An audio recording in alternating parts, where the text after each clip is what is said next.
the Students First candidate for president. Tonight, I want to tell you why I'm here. I'm here because it was at UCLA that I found my voice. And with that voice, I learned to make real change happen on this campus. I'm here because I've been a very blessed middle-class student, and I can relate to those who just want to have the best college experience possible. But I'm also here because when I entered UCLA, my mother could only afford to pay $33 toward my tuition. And I understand what it's like to desperately need an advocate. I'm here because I am the granddaughter of sharecroppers who dreamed of attending college, but the color of their skin and the lint in their pockets said otherwise. I'm here because in all of that, somewhere I can relate to you. I'm here because for me, student government at UCLA can represent so much more than just informing student groups of events or choosing a commencement speaker, but in my eyes, with experience, dedication, and advocacy, USAC can become the stuff that changes lives. Whether it means providing new opportunities for South Carolina. Good evening. My name is Luz Maria Kumpel, and I'm the Bruins United presidential candidate. Yeah. Let me tell you a little bit about my own personal experiences. I know what it's like to work 2 and 3 jobs in order to afford to stay here as a UCLA student and not be able to apply for financial aid, and by the good grace of others, be able to stay in both my sorority and as a student here. I know what it's like to question acceptance and diversity on our campus, whereas recently at the endorsement hearings, when I identified myself as a Latina, I was met with laughter and tweets about how, I wasn't a part of that community. So I know what that's like. Now, not all students at UCLA have those same kind of stories, but that doesn't mean that they don't care, and that doesn't mean that they won't engage to work for those issues if they are met with proper outreach. And that doesn't mean that they don't have their own unique stories themselves. In my own experiences as a future RA on the Hill, as an orientation counselor, and as a director of Dance Marathon, I have established myself as a leader on this campus, and I also have through those unique experiences have put me in direct contact with students from all walks of life. What were some of the ways the current president created and/or lacked transparency of USAC, and how will you improve that transparency next year?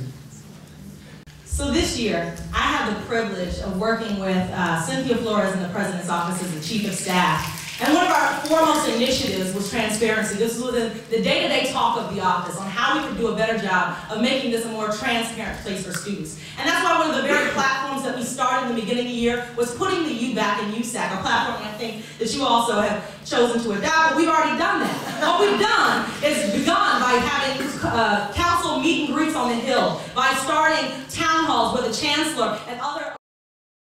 I too would like to see continued efforts in that regard, and I do commend Cynthia's efforts in making USAC more transparent, but I think it goes beyond just opening your doors and endorsing town hall meetings where students may or may not choose to engage in, but also to going directly to students. As your representatives, we should go out into the groups and establish those relationships and be present on our campus. And also, too, a part of that is accountability of USAC. Cutting the fluff for spending isn't as efficient as it should be. And also, too, working as a cohesive council. As the president, I would be the leader of that council, and I would work with all members of the council.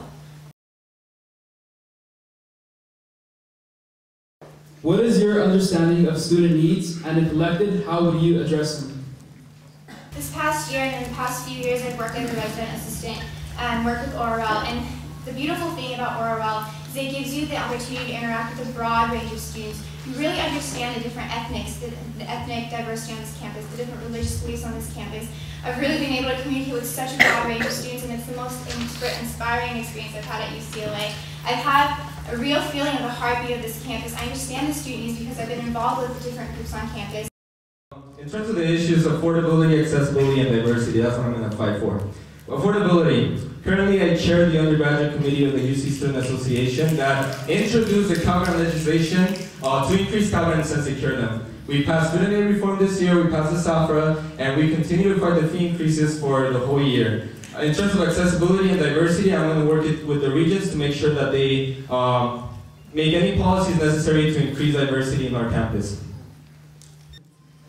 Why are you more qualified than your opponent? This year, I've worked with the UC Student Association as an executive member and also the chair of the undergraduate committee, which we led the Cal Grant campaign. I was also the campus organizing director that made sure that the statewide action in November and the statewide action in September was a statewide effort of over 2,000 students. I'd also like to touch upon my personal experience, my background, and my own family. My family came to the United States when I was 3 years old as local refugees from Romania. I have grown up in a household where the value of hard work was emphasized, where I see my parents go back to school, learn English, and work tireless hours, work a day in and day out. And that's also what drives me as well. And I've seen that need. And it's not just the need of one part of our campus. What are your platforms, and how feasible are they compared to your opponent's platforms? So my platforms include working with the UCPD as well as the LGBT Center and the community through Gamma to make sure that we are fostering an environment that promotes mental, physical, and overall wellness. So that I already started working with the UCPD as well as talking to other various ministries to make sure that is feasible, as well as working on continuing the Did You Know campaign to make sure that students know their resources, continuing to make sure that students know and student organization groups know that they have funding available to them. My top 3 platforms are to digitize the Student Resource Center Test Bank, which I think is a wonderful asset for all students. Extending beyond party lines, I think we really need to make sure that we put academics first at universities. And I know that that's possible, having gone there for the past 3 years. They already do several copies. It's not a copyright infringement. Furthermore, I also want to do a how-to guide with my 3 years USAC experience, every single year being a director. I know that I really know the ins and outs of USAC, and I can provide that. Hi. Why are you more qualified than your opponent? Through my experience in USAC, it's really a motivation of how you're going to get things done and the people you surround yourselves by. Through my experience in several student groups, on executive board of several student groups, professional communities on the Hill, and also in political groups, I know that I have the experience to lead the IVP office, which is the liaison between over 900 student groups and USAC. My colleague did highlight her work with USAC, but I really want everyone to understand the importance of the community work and working with the students across various organizations. So working with students from various ethnic backgrounds, religious backgrounds is something that I have had experience working in with the community programs office as well as with the Gen Rep office, and I will continue to do that.